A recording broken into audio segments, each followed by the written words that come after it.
আসসালামু আলাইকুম। এটিএন বাংলা সংবাদে আপনাদের সবাইকে স্বাগত জানাচ্ছি। ফারহানা সালাম। শুরুতে বিআরবি কেবল সংবাদ শিরোনাম। 19 আগস্ট খুলছে পর্যটন কেন্দ্র, কমিউনিটি সেন্টার ও বিনোদন কেন্দ্র। সংক্রমণ বাড়লে আবারও লকডাউন।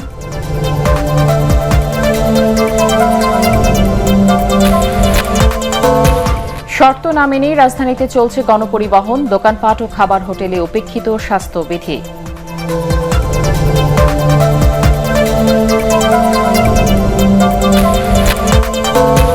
করোনায় দেশে আরও 215 জনের মৃত্যু, ভ্যাকসিনের স্বল্পতা ও অব্যবস্থাপনার মধ্য দিয়ে গণটিকাদান কার্যক্রম শেষ।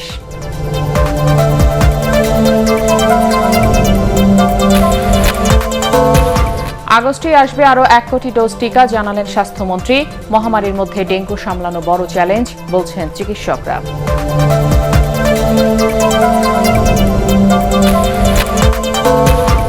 এবং সারা দেশে ব্রডব্যান্ড ইন্টারনেটের দর নির্ধারণ, 5 MBPS 500 ও 10 MBPS এর খরচ 800 টাকা।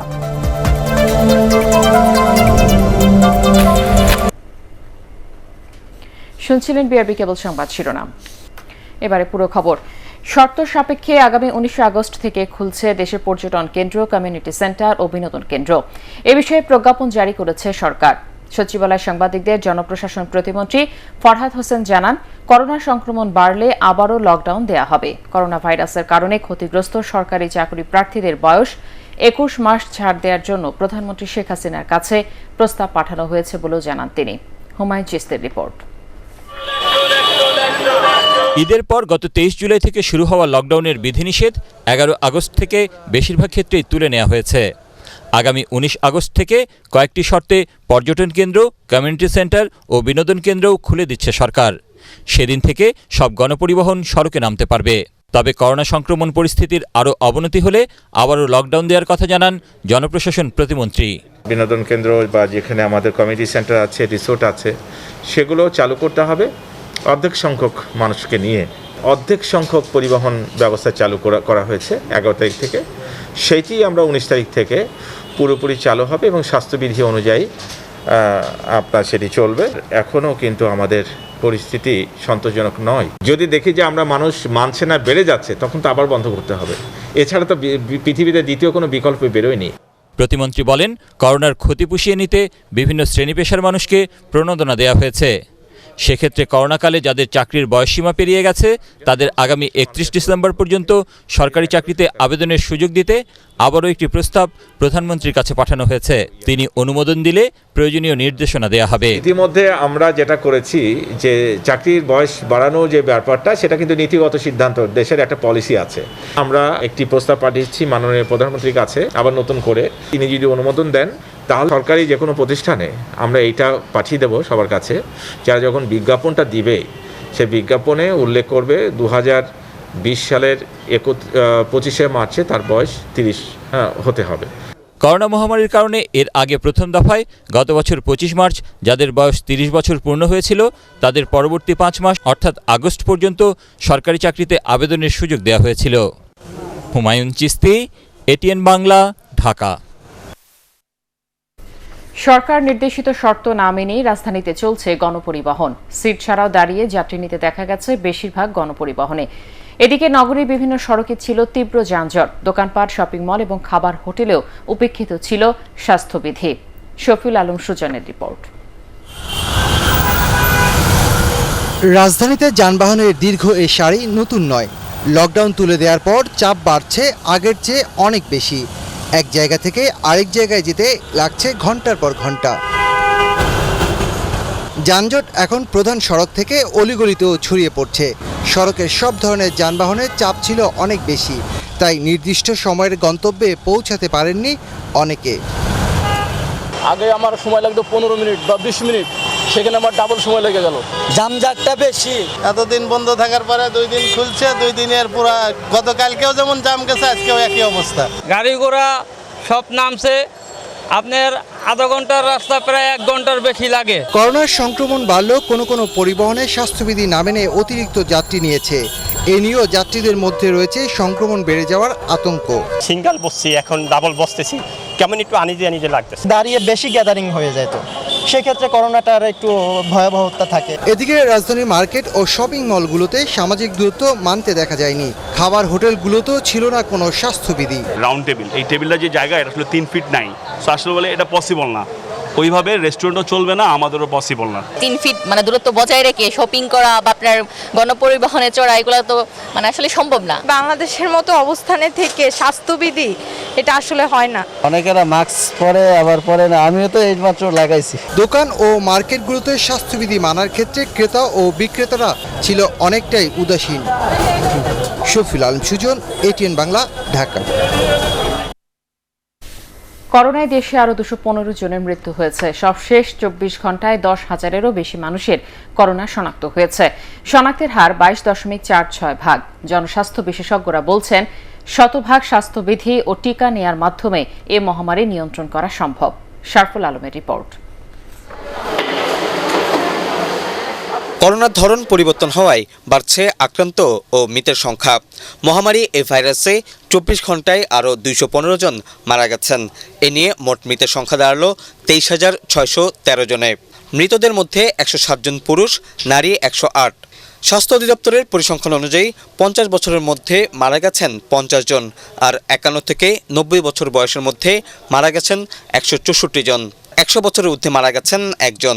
বিধিনিষেধ যেগুলো আছে, বিশেষ করে মাস্ক পরার ব্যাপারে এই বিষয়টা বারবার বলছি, এবং শারীরিক দূরত্ব, এটি কিন্তু আমাদের জীবনের অংশ করে তুলতে হবে। তার পাশাপাশি আমাদের যত বেশি সংখ্যক মানুষকে আমরা টিকাদান কর্মসূচিতে অংশগ্রহণ করতে পারবো, তাহলে আগামীর বাংলাদেশকে আমরা করোনা মুক্ত করতে পারবো। স্বাস্থ্য অধিদপ্তরের তথ্য মতে এখন পর্যন্ত ঢাকা বিভাগে সবচেয়ে বেশি করোনা ভাইরাসে আক্রান্ত হয়ে মারা গেছেন 10,507 জন। এরপরে রয়েছে চট্টগ্রাম ও খুলনার অবস্থান। গত 24 ঘন্টায় প্রায় 50,000 নমুনা পরীক্ষায় শনাক্ত হয়েছেন 10,126 জন। একদিনে 13,990 জন সহ এই পর্যন্ত মোট সুস্থ হয়েছেন 12,65,065 জন। শারফুল আলম, ATN বাংলা, ঢাকা। ভ্যাকসিনের স্বল্পতা এবং অব্যবস্থাপনার মধ্য দিয়ে শেষ হল 6 দিনের গণটিকাদান কার্যক্রম। তবে এদিনও টিকা না পেয়ে নগরীর বিভিন্ন কেন্দ্র থেকে ফিরে যান হাজারো মানুষ।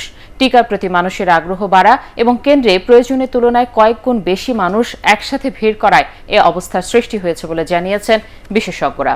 আরও জানাচ্ছেন শফিকুল ইসলাম শামীম। গণটিকা কার্যক্রমের শেষ দিনও মানুষের উপচে পড়া ভিড় ছিল নগরীর বিভিন্ন কেন্দ্রের ভেতরে ও বাইরে। করোনার ঝুঁকি মাথায় নিয়ে গায়ে গা লাগিয়ে দীর্ঘ সময় অপেক্ষা করতে দেখা যায় টিকা প্রত্যাশী হাজারো মানুষকে। কেন্দ্র প্রতি টিকা বরাদ্দ ছিল মাত্র 350, কিন্তু কেন্দ্রে উপস্থিত হাজারো মানুষ। পরিস্থিতি সামাল দিতে হিমশিম খেতে হয় কর্তৃপক্ষকে। টিকা নিতে এসে হাতাহাতি, তর্ক বিতর্কে জড়িয়ে পড়ার ঘটনাও ঘটে। দীর্ঘ সময় লাইনে দাঁড়িয়ে থেকে টিকা না পেয়ে ক্ষোভও জানালেন অনেকে। লাইন দাঁড়া করে রেখে তো কোনো লাভ নাই, লাভ আছে মানে এটাগুলো নাটক করে, নাটক। সব লোক এখন করোনা নাই, এই যে সিরিয়াল ধরছে লোকগুলো, করোনা নাই, করোনা টিকে দিতে আইছেন আপনারা, ও আপনারা না। দাঁড়াই থাকতে থাকতে এখন নাই, শেষ একটা আফসোস বাড়াই দিল না কেন। তবে এত কিছুর পরেও বুধবার রাত থেকে যারা লাইনে দাঁড়িয়েছিলেন তারাই টিকা পেয়েছেন শেষ দিনে। এত কষ্টের পরেও করোনার টিকা নিতে পেরে সন্তুষ্ট তারা। গতকাল টিকা না পাওয়ার কারণে আমরা কাগজ জমা দিয়া চলে গেছি, তো আজকে আমাদের নাম দায়িকা ঢুকাইছে। আমরা তো টাকা পয়সা দিয়ে দিতে পারবো না, খুব খুশি হয়েছি সরকার এটা করছে। আবার বিভিন্ন কেন্দ্রে লাইন ভঙ্গ করে প্রভাব খাটিয়ে অনেককে টিকা নিতে দেখা গেছে। আমরা তো এরকম কাউকে দেখলাম না, লাস্ট ঢুকলো রাতের 12টা বাজে চেয়ার রেখে গেছিলাম, পাই নাই। তারপরও পর্যায়ক্রমে সবাইকে টিকার আওতায় আনা হবে, তাই ধৈর্য ধরার পরামর্শ বিশেষজ্ঞ চিকিৎসকদের।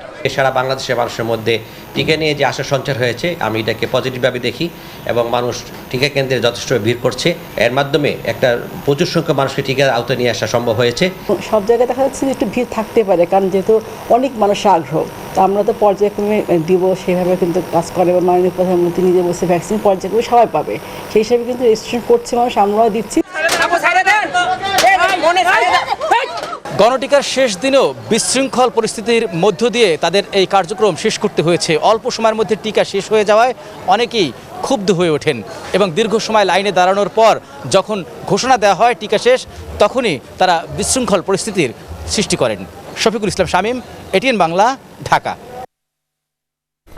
চলতি মাসে আরও 1 কোটি ডোজ টিকা আসবে বলে জানিয়েছেন স্বাস্থ্যমন্ত্রী জাহিদ মালেক। টিকার সংকট হবে না জানিয়ে তিনি বলেন, সংক্রমণ নিয়ন্ত্রণে সবাইকে স্বাস্থ্যবিধি মানতে হবে।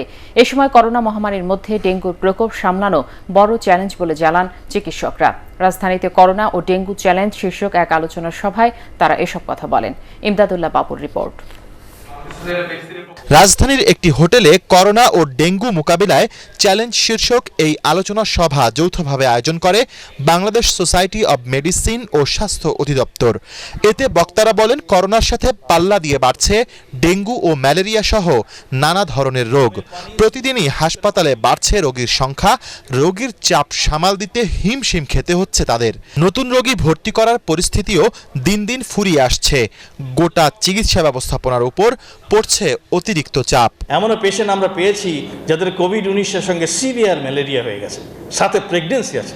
ক্যান ইউ ইম্যাজিন একটা ডিজিজে যেখানে সিভিয়ার থেকে ক্রিটিক্যাল ইলনেস করে আইসিইউতে মানুষকে মৃত্যু করতে পারে, সেখানে তিনটা সিরিয়াস ক্রিটিক্যাল সিচুয়েশন নিয়ে how can you save life? City corporation যেগুলো অভিযান চালাচ্ছে, কাজ করছে, সেখানে শুধু আমাদের বাড়ির আঙ্গিনা ভিত্তিক প্রচারটাই আমার কাছে বেশি মনে হচ্ছে। হাসপাতালে নতুন করে শয্যা সংখ্যা বাড়ানো সম্ভব নয় বলে জানান স্বাস্থ্য অধিদপ্তরের মহাপরিচালক ডাক্তার ABM খুরশিদ আলম।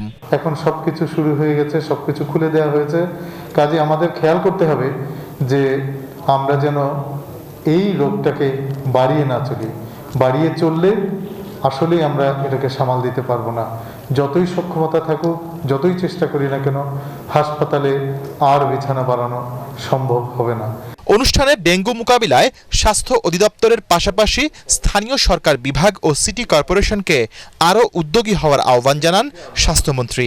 তিনি বলেন, টিকা নিয়ে আন্তর্জাতিক রাজনীতি চলছে, এর মধ্যেই সাধ্যমতো টিকা সংগ্রহ করছে সরকার। এ মাসে 1 কোটির উপরে ভ্যাকসিন চলে আসবে, কাজে আমাদের ভ্যাকসিনের প্রাপ্যতা সাপেক্ষে আমরা ভ্যাকসিন দিতে থাকবো, ধৈর্য ধরতে হবে, ভ্যাকসিন ইনশাআল্লাহ সকলেই পাবে। স্বাস্থ্যমন্ত্রী আরও জানান, এ পর্যন্ত দেশে 2.25 কোটি মানুষকে করোনা টিকা দেয়া হয়েছে।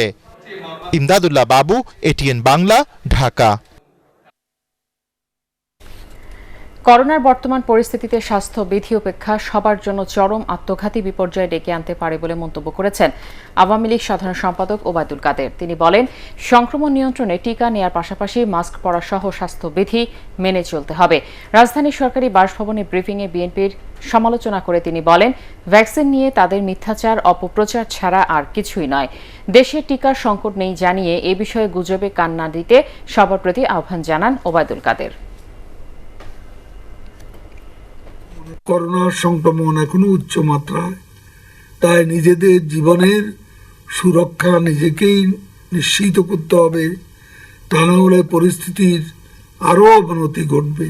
জনস্বার্থের সুরক্ষায় সরকার আবারও কঠোর বিধিনিষেধ আরোপ করতে বাধ্য হবে। করোনার টিকা প্রদানে সরকারের অব্যবস্থাপনা আর নৈরাজ্যের কারণে জনগণ চরম দুর্ভোগে পড়েছে বলে অভিযোগ করেছেন বিএনপি মহাসচিব মির্জা ফখরুল ইসলাম আলমগীর। দলের প্রতিষ্ঠাতা জিয়াউর রহমানের ছোট ছেলে আরাফাত রহমান কোকোর জন্মবার্ষিকী উপলক্ষে রাজধানীর বনানী কবরস্থানে তার কবরে শ্রদ্ধা জানানোর পর তিনি এ অভিযোগ করেন। পরিকল্পনাবিহীন লকডাউন আর অপরিকল্পিত টিকা ব্যবস্থাপনায় জনজীবন এখন বিপন্ন বলেও মন্তব্য করেন মির্জা ফখরুল। আজকে টিকা প্রদানে যে ম্যানেজমেন্টের যে প্রচণ্ড রকমের যে একটা নৈরাজ্য সৃষ্টি হয়েছে, সেই নৈরাজ্যের ফলে আজকে গোটা জনজীবন বিপন্ন হয়ে পড়েছে। অপরিকল্পিত লকডাউন, অপরিকল্পিত টিকা ব্যবস্থাপনা, অপরিকল্পিত মানুষের জীবিকার ব্যবস্থা করা, সব মিলিয়ে এই গভর্নমেন্টের আর এক মুহূর্ত থাকা উচিত নয়। আগামী অক্টোবরে অনুষ্ঠিত হবে বিশ্ববিদ্যালয়ের গুচ্ছ পদ্ধতির ভর্তি পরীক্ষা। করোনা পরিস্থিতি স্বাভাবিক থাকলে সরাসরি পরীক্ষা নেওয়া হবে। ভর্তি পরীক্ষা সংক্রান্ত টেকনিক্যাল কমিটির আহ্বায়ক অধ্যাপক মুনাজ আহমেদ এসব কথা বলেন। শফিকুল ইসলাম শামীমের আরেকটি রিপোর্ট। দেশের করোনা পরিস্থিতি সার্বিক বিবেচনায় এরই মধ্যে দুবার পেছানো হয়েছে বিশ্ববিদ্যালয়ের ভর্তির আবেদন ও পরীক্ষার তারিখ। তবে 20টি সাধারণ এবং বিজ্ঞান ও প্রযুক্তি বিশ্ববিদ্যালয়ে গুচ্ছ পদ্ধতির ভর্তি পরীক্ষা অক্টোবরের প্রথম সপ্তাহে নেয়ার লক্ষ্য নিয়েই এগোচ্ছে ভর্তি কমিটি। যাবতীয় কার্যক্রম শেষ করেছেন তারা। দ্বিতীয় ধাপের আবেদন প্রক্রিয়ার মাধ্যমে শিক্ষার্থীরা তাদের কেন্দ্র পছন্দের সুযোগ পাবেন।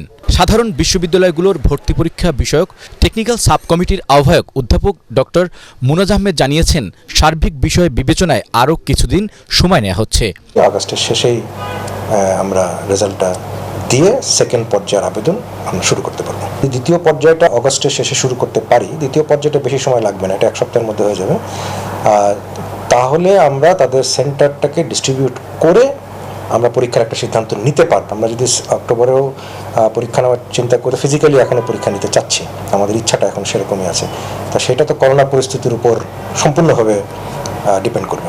দেশের সব পাবলিক বিশ্ববিদ্যালয় গুচ্ছ পদ্ধতিতে ভর্তি প্রক্রিয়ায় অংশ না নিলেও এবার 20টি সাধারণ ও প্রকৌশল বিশ্ববিদ্যালয়ের গুচ্ছ পদ্ধতিতে ভর্তির প্রাথমিক আবেদন 1 এপ্রিল থেকে শুরু হয়। এবার আবেদন করেছেন 3,60,406 জন শিক্ষার্থী। তবে অভিভাবক এবং শিক্ষার্থীদের হতাশ না হয়ে পরীক্ষার জন্য প্রস্তুতি নেয়ার কথা জানালেন কমিটির এই সদস্য। আমাদের সকল জিনিস তো সম্পন্ন, এখন শুধুমাত্র আপনার প্রশ্নটা তৈরি করা এবং ছাপানো, এটাই। আমি শুধু অভিভাবকদেরকে বলবো এবং শিক্ষার্থীদের বলবো, আপনারা প্রস্তুত হন এবং আপনাদের সকল সুবিধা মাথায় নিয়েই আমরা চিন্তাভাবনা করছি এবং সেভাবে আপনাদেরকে আমরা বিশ্ববিদ্যালয়ে আনব। এর আগে আগস্ট মাসে এই ভর্তি পরীক্ষা নেয়ার কথা থাকলেও করোনা পরিস্থিতির অবনতি ও কঠোর বিধিনিষেধের কারণে সেটি সম্ভব হয়নি। শফিকুল ইসলাম শামীম, এটিএন বাংলা, ঢাকা। আগামী 1 সেপ্টেম্বর থেকে ইন্টারনেট সেবায় কার্যকর হচ্ছে এক দেশ এক রেট নীতি। এর ফলে সারা দেশে সর্বনিম্ন 5 MBPS গতির ইন্টারনেট মিলবে সর্বোচ্চ 500 টাকায়। ভার্চুয়ালি এই সেবার উদ্বোধন করে বিটিআরসি জানায়, মোবাইল ইন্টারনেট দর নির্ধারণে কাজ চলছে। ফজলে রাব্বির রিপোর্ট। বিশ্বে ব্রডব্যান্ড ইন্টারনেট কানেক্টিভিটি এবছরের জুনেই সারা দেশে ব্রডব্যান্ড ইন্টারনেটের দর এক দেশ এক রেটের ভিত্তিতে ঠিক করে দিয়েছিল বিটিআরসি। কিন্তু আইএসপিগুলো যাদের কাছ থেকে ডাটা সংগ্রহ করে জনগণের দুর্গড়ায় পৌঁছে দিবে, তাদের দর সুনির্দিষ্ট না থাকায় সম্ভব হয়নি সবার কাছে একই দরে ইন্টারনেট পৌঁছে দেয়া। বৃহস্পতিবার ইন্টারন্যাশনাল ইন্টারনেট গেটওয়ে আইআইজি এবং national wide telecommunication transmission network NTTN এর দর নির্ধারণ করে দেয় বিটিআরসি। বাস্তবায়ন প্রক্রিয়াটা আমরা মনিটরিং করব এবং সেই মনিটরিং করার জন্য একটি সেল বিটিআরসিতে থাকবে। গ্রাহক যে কেউ কোনো সুনির্দিষ্ট অপারেটরের বিরুদ্ধে অভিযোগ আনে আমরা সেগুলো অবশ্যই যথাযথভাবে ব্যবস্থা গ্রহণ করব। সেপ্টেম্বর থেকে সারা দেশে 5 MBPS 500 টাকা, 10 MBPS 800 টাকা এবং 20 MBPS 1200 টাকা দরে ব্রডব্যান্ড ইন্টারনেট পাবেন গ্রাহকরা। আগামী 26শে মার্চ 2022 সালে 500 টাকায় যে 5 MBPS দেওয়া হচ্ছে, এটাকে ব্রডব্যান্ডের সংখ্যা অনুযায়ী 10 MBPS এ উত্তীর্ণ করা হবে বলে আমি আজকের অনুষ্ঠানের মাধ্যমে ঘোষণা দিতে চাচ্ছি। নতুন দাম সেপ্টেম্বর থেকে কার্যকর না করলে আইএসপির বিরুদ্ধে ব্যবস্থা নেওয়া হবে বলে জানিয়েছেন ডাক ও টেলিযোগাযোগ মন্ত্রী মোস্তফা জব্বার। মোবাইল ডাটার ক্ষেত্রেও নীতিমালা ঠিক করতে কাজ চলছে বলেও জানান তিনি। আমরা বলবো 5 MBPS স্পিড দিচ্ছি, আর গ্রাহক যদি 1 MBPS না পায় তাহলে কিন্তু এটা গ্রাহক প্রতারণা হিসেবে গণ্য করবে। এখন যে মোবাইল অপারেটররা যেভাবে অপারেট করছে সেগুলো ডেফিনেটলি বিটিআরসি নিয়ন্ত্রণ করে, বিটিআরসি সমস্ত দিক দেখাশোনা করে। আমরা চাপিয়ে দিতে চাই না, আমরাও তাদেরকে নিয়ে বসে আলোচনা করে সর্বসম্মতিক্রমে আসলে একটা সমাধানের মধ্যে পৌঁছাতে চাই। সারা দেশে অবৈধ ইন্টারনেট সার্ভিস প্রোভাইডারদের বিরুদ্ধে ব্যবস্থা নেওয়ার তাগিদ দেওয়া হয় এই অনুষ্ঠানে। ফজলে রাব্বি, এটিএন বাংলা, ঢাকা।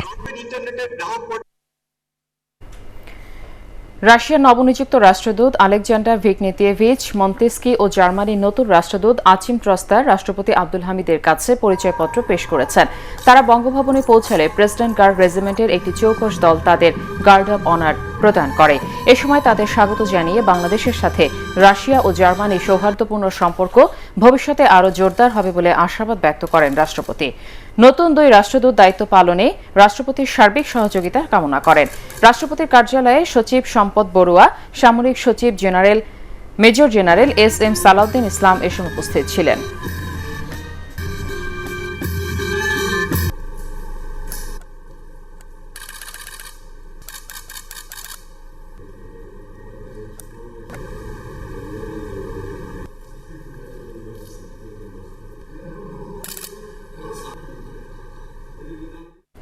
নগর ভবনের নিয়ন্ত্রণ কক্ষ থেকে এডিস মশা নিধন কার্যক্রম তদারকি করেছেন ঢাকা দক্ষিণ সিটি কর্পোরেশনের মেয়র ব্যারিস্টার শেখ ফজলে নূর তাপস। বিভিন্ন এলাকা থেকে পাওয়া এডিস মশা সংক্রান্ত তথ্য অনুযায়ী তাৎক্ষণিকভাবে প্রয়োজনীয় দিক নির্দেশনা দিয়ে ডেঙ্গু মশার লার্ভা ধ্বংসে কর্মী বাহিনীকে কাজে লাগান তিনি। এছাড়া স্বাস্থ্য অধিদপ্তরের কাছ থেকে তথ্য সংগ্রহ করে আক্রান্তদের চিকিৎসার খবর নিয়েছেন ঢাকা দক্ষিণের মেয়র। ডেঙ্গু পরিস্থিতি স্বাভাবিক না হওয়া পর্যন্ত সিটি কর্পোরেশনের কর্মকর্তা কর্মচারীদের আরও দায়িত্বশীল হওয়ার তাগিদ দেন শেখ তাপস।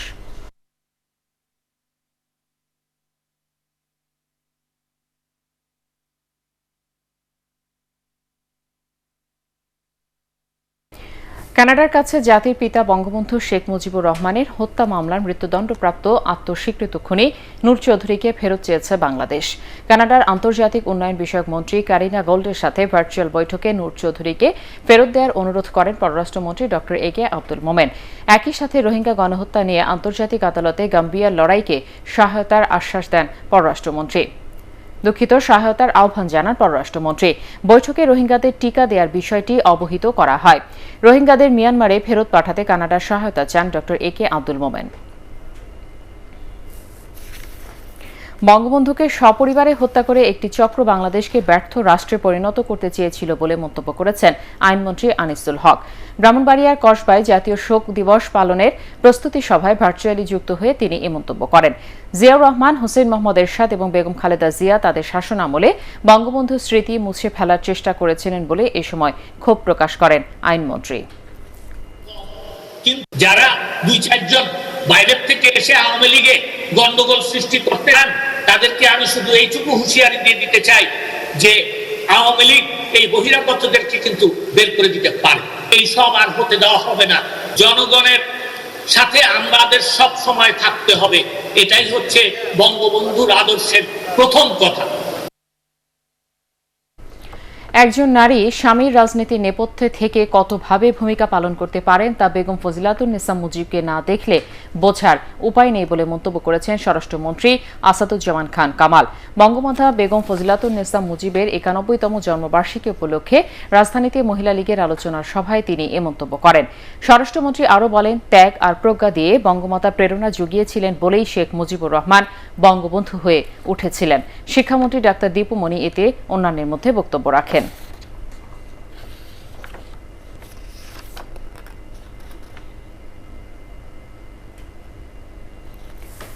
চালের বাজার স্থিতিশীল রাখতে বিভিন্ন পদক্ষেপ নেওয়া হচ্ছে বলে জানিয়েছেন খাদ্যমন্ত্রী সাধন চন্দ্র মজুমদার। দুপুরে Santahar central storage depot CSD পরিদর্শন শেষে তিনি একথা জানান।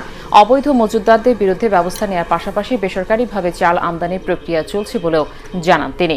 চাল সংগ্রহের সময় আগামী 31 আগস্ট পর্যন্ত বাড়ানো হয়েছে জানিয়ে খাদ্যমন্ত্রী বলেন, এই সময়ের মধ্যে যারা চাল দিতে ব্যর্থ হবেন তাদের জামানত বাজেয়াপ্ত করা হবে। মনিটরিং করছি, গোয়েন্দা সংস্থা যে মনিটরিং হচ্ছে, আপনারা আজকে আমার বক্তব্য শুনেছেন যে আমরা বিভিন্ন জায়গায় মজুদ অভিযান চালানোর জন্য 30 আগস্টের মধ্যে যারা চুক্তি করে চাউল দিবে না তাদের জামানত বাজেয়াপ্ত হবে।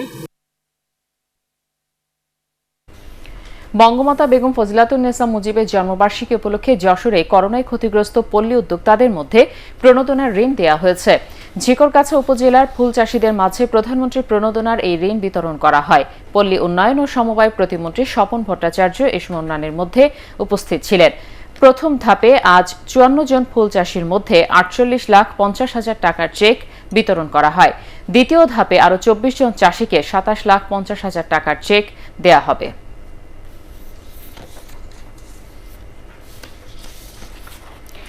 সমাজ কল্যাণ মন্ত্রী নুরুজ্জামান আহমেদের মা শামসুন্নাহার বেগমের দাফন সম্পন্ন হয়েছে। বিকেলে লালমনিরহাটের কালীগঞ্জ উপজেলার করিমউদ্দিন সরকারি পাবলিক ডিগ্রি কলেজ মাঠে তার নামাজে জানাজা অনুষ্ঠিত হয়। সমাজ কল্যাণ মন্ত্রী নুরুজ্জামান আহমেদ নিজেই মায়ের জানাজার নামাজ পড়ান। পরে পারিবারিক কবরস্থানে স্বামী বীর মুক্তিযোদ্ধা করিমউদ্দিন আহমেদের কবরের পাশে তাকে দাফন করা হয়। লালমনিরহাটের জেলা প্রশাসক আবু জাফর, জেলা পরিষদের চেয়ারম্যান মতিয়ার রহমান সহ বিভিন্ন রাজনৈতিক দলের নেতাকর্মীরা জানাজায় শরীক হন। এবারে আল আরাফা ইসলামী ব্যাংক অর্থ সংবাদ।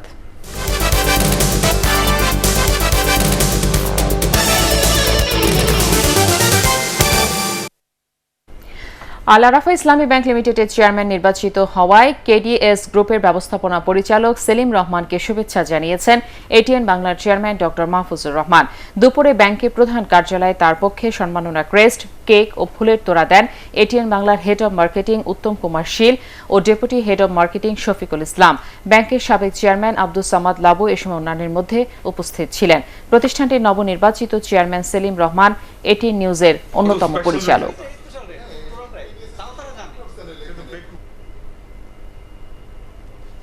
আন্তর্জাতিক সংবাদ।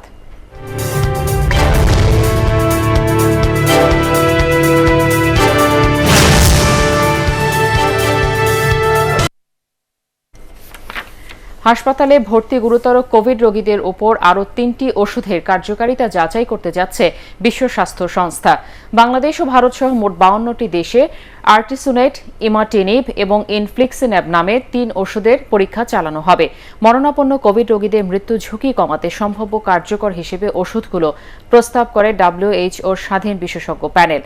IPCA উৎপাদিত আর্টিসুনেট বর্তমানে গুরুতর ম্যালেরিয়া, নোভার্টিসের ইমাটিনিব ক্যান্সার এবং জনসন অ্যান্ড জনসনের ইনফ্লিক্সিন্যাব ক্রোনস ডিজিজ এবং আর্থারাইটিসের মতো রোগের চিকিৎসায় ব্যবহৃত হয়ে থাকে।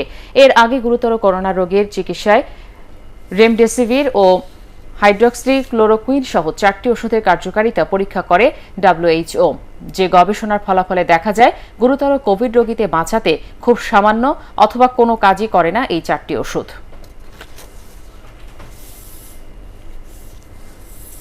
জানাবো পার্টেক্স খেলার খবর।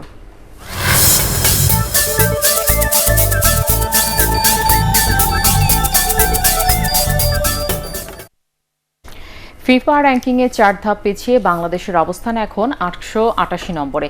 ভুটানের পরেই আছে বাংলাদেশ। বিশ্ব ফুটবলের নিয়ন্ত্রণ সংস্থা ফিফা দলগুলোর র্যাঙ্কিং প্রকাশ করেছে। যথারীতি শীর্ষে আছে বেলজিয়াম। কোপা আমেরিকার রানার্স আপ ব্রাজিল দ্বিতীয় স্থানে উঠে এসেছে। তৃতীয় স্থানে নেমে গেছে বিশ্ব চ্যাম্পিয়ন ফ্রান্স। ইংল্যান্ড চতুর্থ ও পঞ্চম স্থানে ইতালি। তবে 2 ধাপ এগিয়ে 6 নম্বরে উঠেছে কোপা আমেরিকা চ্যাম্পিয়ন আর্জেন্টিনা। এদিকে সাফ অঞ্চলের মধ্যে সবচেয়ে এগিয়ে 105 নম্বরে আছে ভারত। ফিফার 210টি সদস্য দেশের মধ্যে পাকিস্তান আছে 205 নম্বরে। আগামী 12 অক্টোবর শুরু হতে যাচ্ছে ক্লাব কাপ হকি প্রতিযোগিতা। 19 থেকে 23 সেপ্টেম্বর অনুষ্ঠিত হবে মাওলানা ভাসানী হকি স্টেডিয়ামে হতে যাওয়া এই টুর্নামেন্টে বিদেশি খেলোয়াড় 7 জন রেজিস্ট্রেশন করানো যাবে। তবে ম্যাচে সর্বোচ্চ 4 জন খেলতে পারবেন। এছাড়া 5 জন বাহিনীর খেলোয়াড় এবং বিকেএসপির 4 জন খেলোয়াড় দলে নিতে পারবে ক্লাবগুলো। ফেডারেশনের কনফারেন্স রুমে অনুষ্ঠিত এই সভায় এসব সিদ্ধান্ত নেওয়া হয় বলে জানিয়েছেন হকি ফেডারেশনের ভারপ্রাপ্ত সাধারণ সম্পাদক মোহাম্মদ ইউসুফ।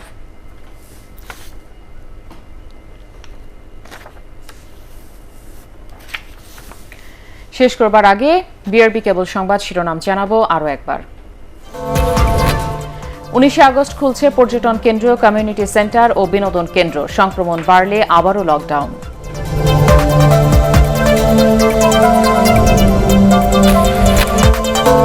শর্ত না মেনেই রাজধানীতে চলছে গণপরিবহন, দোকানপাট ও খাবার হোটেলে উপেক্ষিত স্বাস্থ্যবিধি।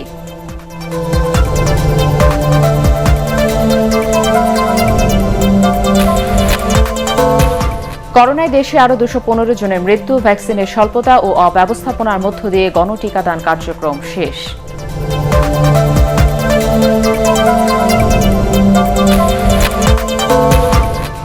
আগস্টে আসবে আরও 1 কোটি ডোজ টিকা, জানালেন স্বাস্থ্যমন্ত্রী। মহামারীর মধ্যে ডেঙ্গু সামলানো বড় চ্যালেঞ্জ, বলছেন চিকিৎসকরা।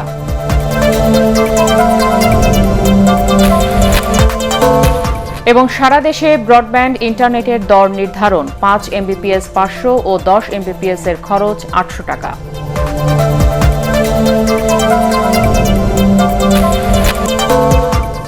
এই ছিল এখনকার মতো। পরবর্তী সংবাদ দেখার আমন্ত্রণ জানিয়ে শেষ করছি। করোনা ভাইরাস থেকে নিজেকে সুরক্ষিত রাখতে মাস্ক পরুন, বারবার হাত পরিষ্কার করুন। এটিএন বাংলা সংবাদ ইউটিউবে দেখতে ব্রাউজ করুন youtube/ATN বাংলা নিউজ। ধন্যবাদ সবাইকে।